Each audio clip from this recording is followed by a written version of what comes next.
Ha? Ano nga ba ito, mga kababayan, yung sunod nating pag-uusapan? Itong PCSO appointee ni PBBM. Sino nga ba itong PCSO chairperson appointee ni PBBM na dawit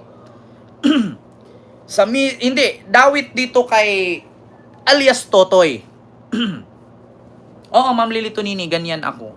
18 years old, 15 years old ako trabaho na ako, tapos hindi na ako umaasa, nag-iipon na ako, tapos nagtuto akong mag-upa ng bahay. Oo, ganun ako. Kaya I know what is life. Grabe kahirap. Mm-mm. Kaya siguro ganyan din na matured na yung isip ko kasi bata pa ako, ganun na ako eh. Independent na ako na at that time. So ito mga kababayan, yung isinabi dito ni alias Totoy na isang PCSO chairperson na si Felix Reyes, no, appointee ni PBBM, dawit kay Atong Ang. Nako, ano nga ba ito mga kababayan? Ito po pakinggan niyo dito mga kababayan.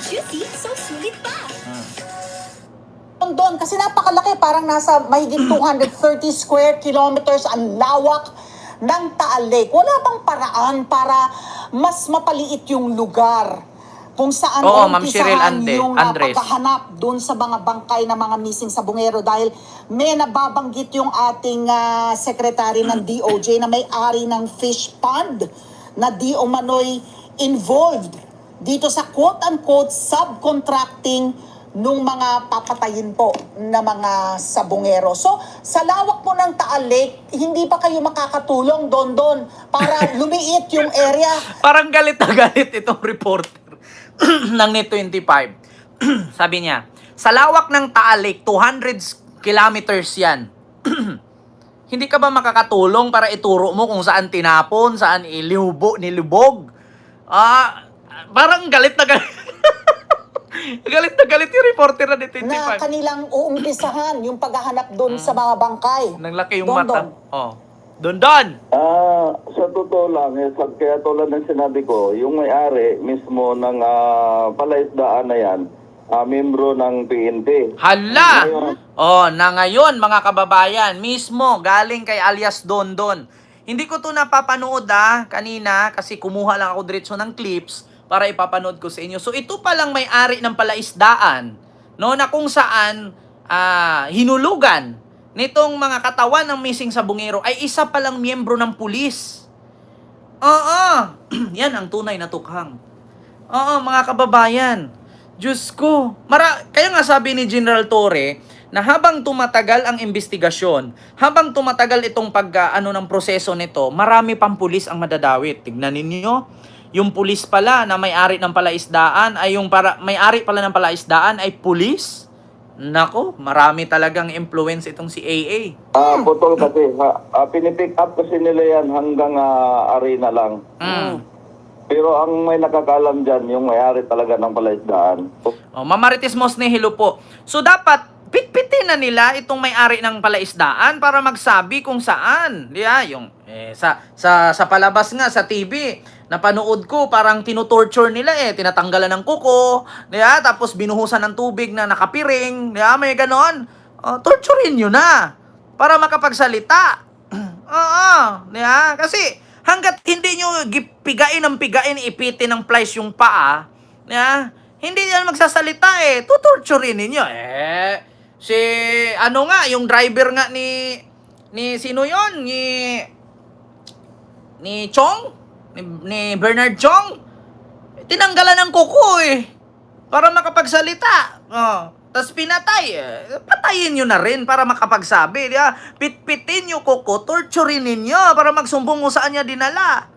Di ba? Ni Glenn Chong pala, si Bernard Chong, yung pala yung nabudol ni FLM. Saan banda nila inilubog? Okay. Isa pang pasabog po nyo, Sir Don, ito yung sa PCSO, the chairman, no? Si Felix Reyes.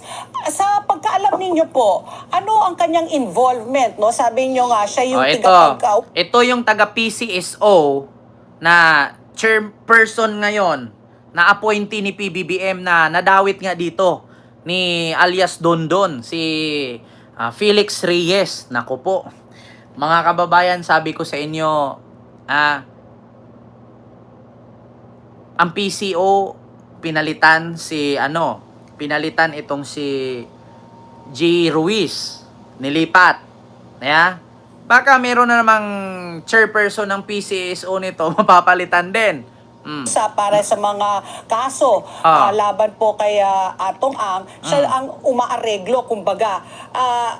Ano pa yung kanyang partisipasyon dito at hinahamon pa ho niya kayo na tignan yung mga biyahe niya outside the country kasi sabi nyo sa labas ng Pilipinas doon niya kinakausap itong mga ibang mga judge. Hindi, katulad ng sinabi ko, siya yung nag-aayos. Yung mga judges na mga lumalabas sa ibang bansa. Ngayon, may ipaparinig ako sa kanya. Pag nadawit yung pangalan niya, mag-resign na siya. Nako, PCSO chairperson Felix Reyes, sabi ni Dondon Patidungan or alias Totoy, na meron daw iparinig si Dondon sa'yo na kapag narinig mo at nadawit yung pangalan mo, mag-resign ka daw. Kasi lagi daw itong sinasabi ni AA kay Dondon na itong si PCSO chairperson Felix Reyes ang tagapagtanggol kay AA. Ito. Ang mastermind nagsabi sa akin yan. Mastermind ng alin po? Yung mastermind ng missing sa Bungero na si Mr. Atong Ang.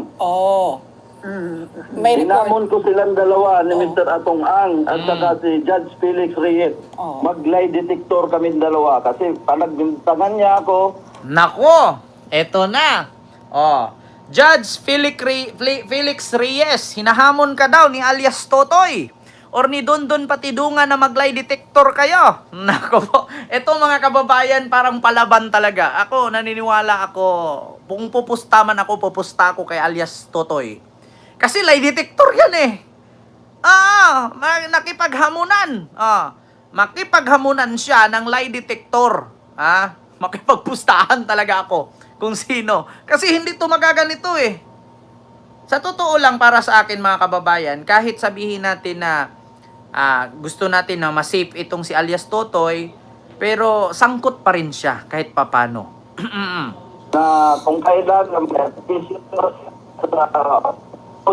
kaya matagal ka na Felix Reyes, matagal ka na sinasabi ni Mr. Atong Ang sa akin na ikaw mismo ang nag-aayos sa mga missing sa Bungero, katulad yung piyansa namin, ikaw lahat ang naglakad sa mga judge na yan.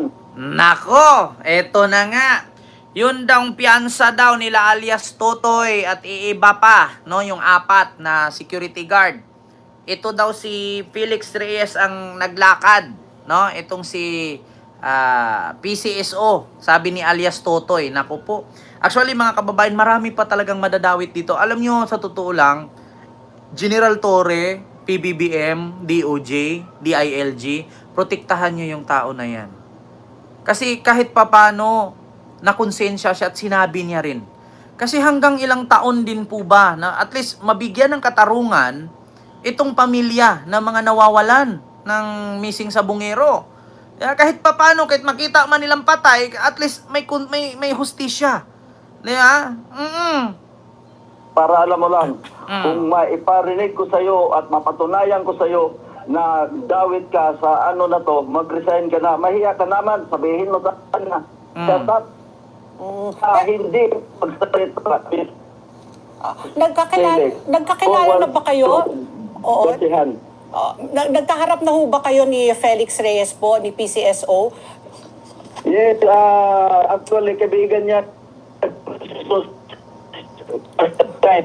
May kwento pa nga kami, may kaming SPS doon sa... magkakilala sila. May mga kaibigan si alias Totoy na kaibigan din. Si Ali Soto, lumipat yan mula GME 7 to NET 25. Ay, nako, mga kababayan. So, yun nga, pati yung take note, pati yung may-ari ng palaisdaan, pulis. Grabe, dito ko talaga masabi na ito talaga ang sakit ng mga Pilipino. Kaya mong itaya yung buhay ng kapwa mo Pilipino basta lang magkapera ka. Di ba? Grabe, nakukonsensya. Nakakatulog pa ba sila sa ganyan? Sa totoo lang, isa, dalawang tao, makikita mong tutorturin, papatayin, papahirapan, ibabalot mo yung ulo, babaril-barilin. Di ba? Makakatulog ka pa ba? Makukonsensya, gabi-gabi kang bangungutin yan. Di ba? Yung pulis na may-ari ng palaisdaan sa Taal, kung kayo mismo ang nagkuha niya mga sabungero niyan at binaril ninyo, nilagay niyo sa sako, hinulog niyo sa laot, pinapatulog pa ba kayo? Pinakonsensya pa ba kayo niyan? Buti, may mga ganyan pa kayong na nakakatulog pa kayo. 'Di ba? Nakakakain, pinapakain niyo sa pamilya niyo galing sa kasamaan. Kailangan mong magpahamak ng buhay ng tao para, 'di ba? Tapos ipakain mo sa pamilya mo. Ang pangit naman ng ganyan. Hindi maganda yan. Habang buhay dalhin ng konsensya mo yan. Habang buhay pagbayaran, pusa nga lang patayin mo. Mamalasin at mamalasin ka. How much more pa tao? Try nyo pumatay ng pusa, pahirapan ninyo yung pusa. Habang buhay mong dalhin yan. Lalo na tao, hindi lang isa, 34 pa lahat. Nakita mo, barilin mo. Nakita mong binaril, nakita mong pinahirapan. Makukonsensya ka. Sa bagay, trabaho naman ng pulisya, nagtitraining ka nga eh. Di ba? Pero, hindi maganda yung ganyan. Alam nyo, sa pusa pa nga lang or aso pa saktan mo na pahirapan mo yung pusa at aso nang walang karason-rason, mamalasin ka habang buhay. Tao pa kaya? Di ba? Nakapwa mo yan eh. Dahil lang sa pera na yan, ang pera nakikita pero yung buhay ng tao di mababalik. Hindi uso ang reincarnation hindi uso ang reincarnation. Sa Tibet lang uso ang reincarnation na pag may patay na tao ipapakain sa mga buwetre, sa mga ibon. Para kasi naniniwala sila ang kanilang tribo na kapag namatay ang isang tao ipakain sa buwetre kasi mag-reincarnate daw, papasok sa katawan ng aso, ng manok, ng ibon. Ganyan daw. Sa Pilipinas, walang ganyan. Buhay is buhay. Alam niyo, sa totoo lang, kung meron lang tayong batas dito na bitay, walang krimen. 'Di ba? Oo. Nakakakonsensya yung gano'n. Alam mo yung tuwang-tuwa ka, nakapagpagawa ka ng bahay, nakabili ka ng mga kabilihan mo, nakabili ka ng magandang sasakyan, kapalit buhay ng iba. Hindi maganda yon. Tignan mo si Digong. Tignan nyo, nangyari kay Duterte ngayon. Sa sobrang kademonyuhan niya, nagdusa siya, butot balat na. Habang hinihilot nga daw siya ni Kitty sa likod, nakikita daw niya, buto na. Mamamatay na. Ganyan. Hindi maganda yan. Huwag yung tularan. Diyos ko, dahil lang sa ganyan. Alam nyo, sa kultura ng Ehipto, kailangan mag-ipon ka ng maraming ginto sa lupa. Kasi hindi ka makatawid sa kabilang buhay kung wala kang bitbit na ginto. Sa kulturang Pinoy, kailangan gumawa ka ng kabutihan sa tao. Kasi pagdating mo doon, pag namatay ka, hindi ka makapunta sa langit. Bakit? Wala kang reward. Sa impyerno ka, magdala ka ng manok panabong. Di ba? So yun lang mga kababayan, no? Yung ating topic ngayon, hindi ko na masyadong habaan, isang